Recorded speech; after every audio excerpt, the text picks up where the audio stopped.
야, 이 오범수. 너 이 자식 나와. 복도 전체가 그의 고함 소리에 얼어붙었다. 학생들이 웅성거리며 스마트폰을 꺼내 찍기 시작한다. 독고탁은 연구실 문을 쾅쾅 내리치며 다시 외쳤다. 오범수, 너 때문에 내 딸이 집을 나갔다고. 이거 명백한 유혹이다, 이 자식아.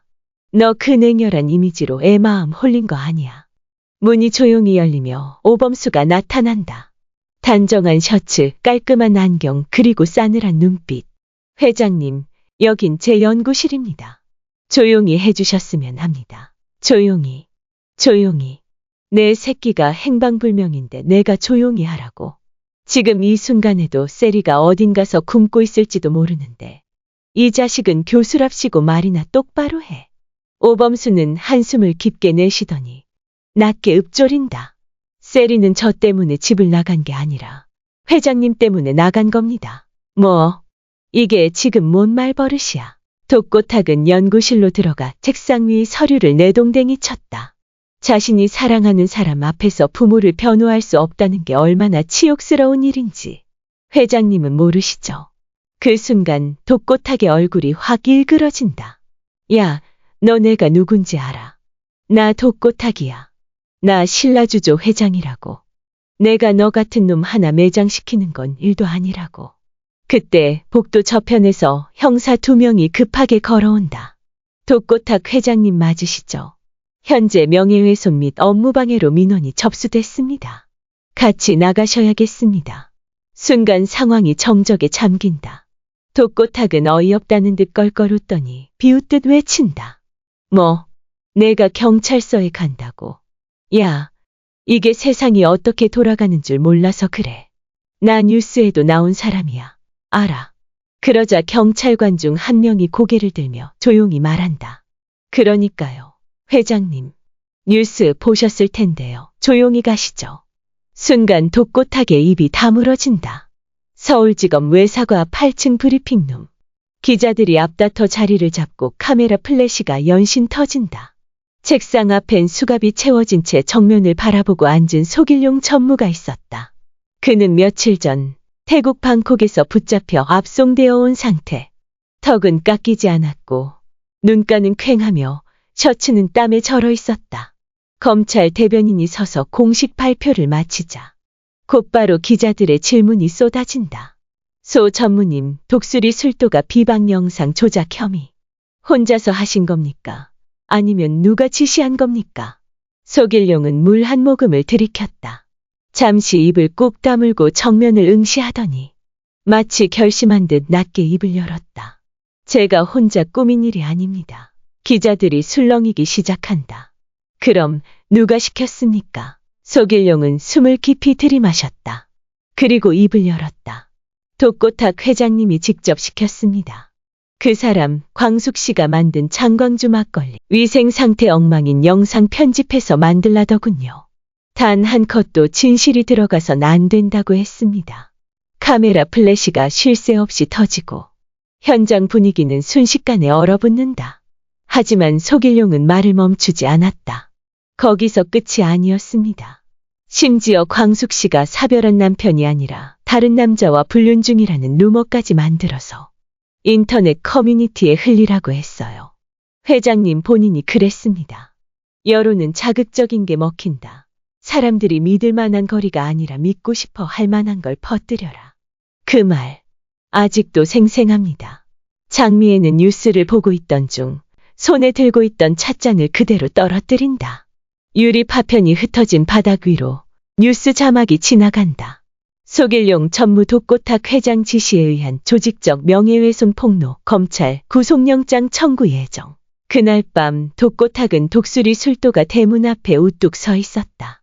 문은 닫혀 있었지만 마치 안을 뚫어보려는 듯 묵직한 눈으로 집을 노려봤다. 그 순간 트럭 한 대가 끼익 소리를 내며 마당 앞에 멈춰 섰고 운전석에서 마광숙이 문을 박차고 내렸다. 여긴 왜 온 거예요? 회장님. 광숙의 눈빛은 차가웠다. 그렇게 이 집 망치고 싶어 하더니 왜 또 기어오셨어요? 또 뭘 부수러 오신 건데요? 그 말에 독고탁의 입꼬리가 일그러졌다. 순간 눈빛이 과거의 그 폭주 본능 독고탁으로 돌아간다. 이 집을 기어 들어왔다고. 내가 누군지 알아. 내가 독고탁이야. 신라주조 회장. 너 같은 게 감히 나한테 그런 말투 써. 그는 광숙 쪽으로 성큼성큼 다가오며 소리쳤다. 내가 이대로 무너질 줄 알아. 경찰서 한 번 끌려갔다고 끝난 줄 알아. 니들이 날 망하게 했지. 광숙 씨, 당신이 LX 호텔에 술 들이밀면서부터 내 사업에 균열 간 거야. 내 딸까지 등 돌리게 만든 것도 당신 같은 인간이 내 가족 안에서 꼬드겨서 그런 거잖아. 광숙은 말없이 그를 바라봤다. 독고탁은 거침없이 계속 내뱉는다. 경찰에 나를 넣었다고. 그게 끝이야. 내가 누구한테 꺾인 적이 있어. 내가 여기서 무너질 것 같아. 기억해. 이건 전쟁이야. 니들 다 후회하게 만들어줄게. 나 독고탁 이렇게 안 끝나. 그때 술도가 마당 쪽 문이 열리며 오흥수, 오범수, 오강수 형제들이 하나둘씩 나와 현장 분위기를 살핀다. 광숙은 미세하게 숨을 고르더니 낮게 말했다. 이 집이 무너질 뻔한 건 회장님 때문이에요. 우린 망가뜨린 적 없어요. 지켜내려 했죠. 그러자 독고탁은 피식 웃는다. 지켜? 너희가 가족도 아닌 것들이 뭘 지켜? 그럼 내가 지켜야 할 진짜 가족은 어디 있지? 우리 세리, 내 딸은 지금 어디 있냐고. 그 말에 강수가 조용히 걸어 나오며 단호하게 입을 연다. 그 가족이란 말, 앞으론 이 집에서 함부로 쓰지 마세요. 모두가 조용해진다. 진짜 가족은 지켜주려는 사람이 쓰는 말이니까요. 독고탁의 얼굴이 뒤틀리며 분노로 일그러지고 광숙은 형제들과 함께 집 안으로 들어간다. 홀로 남겨진 독고탁은 여전히 씩씩거리며 소리친다. 좋아. 니들 한번 어디 끝까지 가보자고. 내가 이렇게 무너질 줄 알아. 아니야. 나는 절대 안 줘. 니들이 날 망하게 했잖아. 감히 나를 경찰서에 쳐넣고 이대로 물러설 줄 알아. 독고탁이 외마디 절규처럼 소리칠 때 마당 한편에서 낮고 조용한 목소리가 들려왔다. 아빠, 그만해요. 독고세리. 흐트러진 머리, 화장기 없는 얼굴. 짐가방 하나 들고 마당 입구에 서 있었다. 독고탁은 그 자리에 얼어붙는다. 세리야, 아빠가 망한 건 아무도 탓할 수 없어요. 아빠가 망친 거예요. 세리는 눈을 똑바로 아빠를 바라본다. 그 눈엔 흔들림도 없고 울지도 않았다. 단단했다. 분명했다. 엄마도, 심지어 술도가 식구들도 아빠가 그렇게 만든 거예요. 남 탓 좀 그만하고 스스로 돌아봐요. 독고탁은 세리를 향해 한 발 다가간다. 세리야, 그게 다 너를 위해서, 저를 위한다고요. 그럼 왜 제가 사라졌는데도 저한테 전화 한 통 안 했어요? 그 말에 독고탁의 발걸음이 멈춘다. 아빠는 저를 걱정한 게 아니에요. 아빠 체면, 아빠 자존심, 아빠 사업. 그게 무너진 게 무서웠던 거잖아요. 독고세리는 조용히 짐가방을 내려놓는다. 아빠한텐 다시 안 돌아가요. 그리고 세리는 술도가 안으로 천천히 들어간다.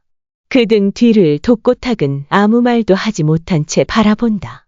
독수리 술도가를 바라보며 중얼거린다. 좋아. 니들 다 끝까지 가보자고. 오강수, 네가 오시성이 아닌 걸 내가 알게 해주겠어. 독고탁은 비열한 웃음을 흘린다. 밤 11시. 화려한 샹들리에가 걸려있는 거실.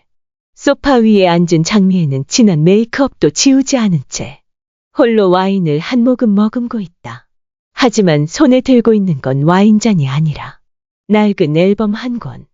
은박 테두리가 벗겨지고 모서리는 다 닳아있다. 장미애는 천천히 페이지를 넘긴다.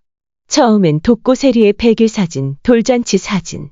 그러다 한 장의 오래된 사진에서 손이 멈춘다. 아기띠에 안긴 갓난아이. 그 아이를 안고 쑥스러운 듯 웃고 있는 젊은 시절의 자신.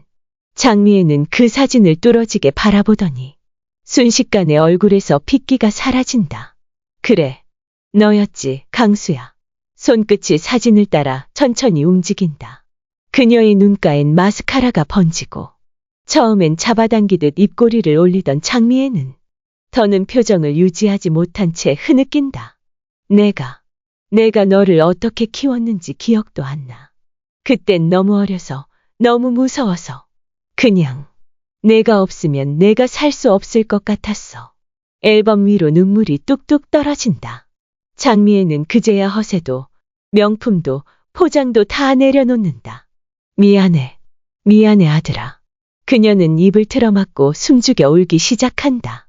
혼자 있는 집안, 초침 소리만이 방 안을 채운다. 침묵 속에서 장미애는 중얼거린다. 엄마라는 말, 너한텐 평생 하지 못할 것 같아서. 그게 제일 무섭더라. 밖에서는 창문 너머로 한밤중 바람이 나뭇가지를 흔들고 방 안에서는 오래된 앨범이 덜컥 한 장 넘어간다. 다음 날 아침, 독수리 술도가 안채마루. 광숙은 새벽부터 찐 막걸리를 병에 담고 있다. 주걱을 휘젓는 손놀림은 빠르지만 눈은 깊은 생각에 잠겨 있다. 그때 뒤에서 누군가가 조심스럽게 말한다. 도와드릴게요.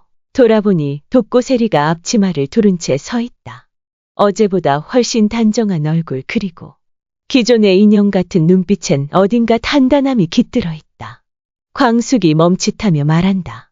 재벌집 딸이 막걸리 섞겠다고 나온 건 또 무슨 시츄에이션이야. 세리는 웃지 않았다. 술도가를 망하게 만들었던 게 우리 집이었다면 이제부터라도 돕는 게 맞죠. 광숙은 주걱을 내려놓고 세리를 정면으로 바라봤다. 그냥 감정적으로 굴지 말고 세리 씨의 미래를 위해 잘 생각하길 바래요. 아니요. 이제 알아요. 아빠한테 보호받던 게 아니라 감금당했던 거란 거. 엄마한테 사랑받은 게 아니라 조종당했던 거란 거. 그 말에 광숙의 눈빛이 바뀐다. 세리는 조용히 막걸리 병을 하나 들어 작업대를 닦는다. 그러니까 앞으로는요. 마광숙 대표님 밑에서 제 몫은 제가 할게요. 광숙은 피식 웃더니 옆에 놓인 고무장갑 한 짝을 세리에게 던진다. 그럼 오늘부터 정식 입성이다. LX 호텔 며느리 자리 던져버리고 온 공주님. 이제부터는 막걸리병에 땀 좀 흘려봐. 세리가 장갑을 끼며 말한다. LX 호텔보다 여기가 훨씬 재밌을 것 같아요. 적도 많고 덜 심심하잖아요. 둘은 눈을 마주치고 묘하게 닮은 미소를 지으며 다시 작업에 집중한다. 은은한 피아노 클래식이 흐르는 카페. 장미애는 하얀 도자기 찻잔에 홍차를 따르고 있다. 침착해야지. 어떻게든 세리를 독수리 술도가에서 나오게 만들어야 돼.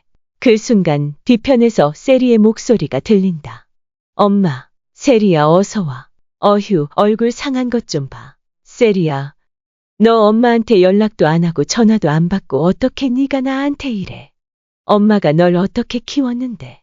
엄마가 조용히 있으라며. 집 나간 건 아빠 탓이라고 말하지 말라며. 뭐, 그래서? 이제는 엄마가 부끄럽기라도 해? 막걸리통 들고 다녔던 여자가 네 엄마래서. 세리는 거침없이 앞으로 다가간다. 부끄러운 건 독수리 술도가에서 막걸리통 들었던 과거의 엄마가 아니라 가족 흉내만 내고 살아온 엄마예요. 저를 위해서라며 제 인생 컨펌 받듯 살아오게 만들고 진짜 사랑은 한 번도 안 줬잖아요. 장미애의 손이 멈춘다. 찻잔 안에 홍차가 살짝 넘친다. 너 지금 무슨 말을? 아니에요, 엄마. 이젠 말할 거예요. 저를 키운 게 사랑이 아니었다는 거. 엄마는 LX 호텔 아들을 사위 삼으려고 저를 키운 것 같아요. 장미애의 눈동자가 흔들린다. 그러다 차가운 얼굴로 반격한다. 그래. 그래서 이제 그 술도가 애들이랑 편먹고 나까지 적으로 돌리겠단 거야. 세리는 조용히 그러나 단단히 말한다. 편이 아니라 가족이요. 엄마는 가족이 뭐였는지 한 번도 제대로 몰랐잖아요. 장미애는 아무 말도 하지 못한다. 혹시 강수가 내 아들인 거 세리가 알고 있는 거 아냐? 세리는 마지막 말을 던진다. 엄마, 이제 전 엄마 딸로 살지 않을 거예요. 그리고 조용히 자리에서 일어나 카페를 나선다. 혼자 남겨진 장미애. 눈물이 흐른다. 하지만 이내 손거울을 꺼내들며 눈물을 닦는다. 거울을 마주한 그녀는 빨갛게 립스틱을 바른 입술을 바라보다 거울 너머로 자신을 응시한다. 내가 뭘 그렇게 잘못했지? 그 질문에 대답하는 사람은 없다. 주변엔 피아노 소리만 무심하게 흐른다. 독수리 술도가 뒷마당. 오강수는 장작을 패고 있다. 이마엔 땀, 팔엔 근육, 표정은 평온하다. 그때 뒤편에서 들려오는 익숙한 목소리. 아주 보기 좋다. 우직한 척, 순한 척. 그 옷이 형제들 사이에서 꼭 막내 노릇 톡톡히 하더군. 오광수가 도끼질을 멈추고 뒤돌아본다. 독고탁, 비아냥 섞인 미소로 서 있다. 강수는 담담하게 말한다. 여긴 왜 또 오셨습니까? 더 말 섞고 싶지 않습니다. 독고탁은 한 발 다가가며 낮게 그러나 분명하게 뱉는다. 너, 옷이 아니야. 강수의 이마가 미세하게 찡그려진다. 무슨 말씀이시죠? 말 그대로야. 너는 오장수 그 사람의 동생이 아니라고. 호정만 그랬던 거지. 진짜 피 한 방울 안 섞인 남이라는 얘기야. 강수는 도끼를 내려놓는다. 눈빛이 흔들리지 않는 듯 보였지만 눈동자 깊은 곳이 떨린다. 그 말 근거 있으십니까? 있지. 옛날부터 이상했어. 그 집에서 내 출생 얘기만 나오면 다들 말 돌리더군. 오장수도 마광숙도 다 알고 있어. 너만 모르는 거지. 심지어 너 자신도 어렴풋이 느끼고 있었겠지. 강수는 입을 굳게 다문다. 독고탁은 빈정대며 덧붙인다. 그동안 그 집 식구들한테 정붙이고 충성한 거 전부 헛수고였단 말이지. 네가 생각하는 가족은 그쪽도 그렇게 생각 안 한다는 거야. 강수는 조용히 눈을 내리깐다. 왜 지금 이 얘기를 하시죠? 독고탁은 비수처럼 찌른다. 왜긴 왜야. 넌 이 집 식구가 아니야. 가족인 줄 알고 지내는 내 모습이 안타까워서 하는 말이야. 정말 이 집 사람들이 너를 진짜 가족처럼 생각할 것 같아. 네가 스스로 이 집의 일부라고 착각하고 있는 거 아니냐고. 정신 좀 차려. 그 착각 이제 슬슬 끝낼 때도 됐잖아. 강수의 얼굴이 굳는다. 그 말 조심하십시오. 조심? 넌 오씨가 아니야. 그러니까 이 집에서 나가. 가족 아닌 내가 거기 앉아 있는 거. 진짜 피부치들 보기에도 불쾌할 테니까. 말을 마친 독고탁은 돌아서며 낮게 웃는다. 진짜 가족? 그게 뭔지 곧 알게 될 거다. 진실은 늘 뒤에서 칼을 들고 있거든. 영상이 좋으셨다면 구독과 좋아요 부탁드립니다. 계속해서 더 좋은 영상으로 보답하겠습니다.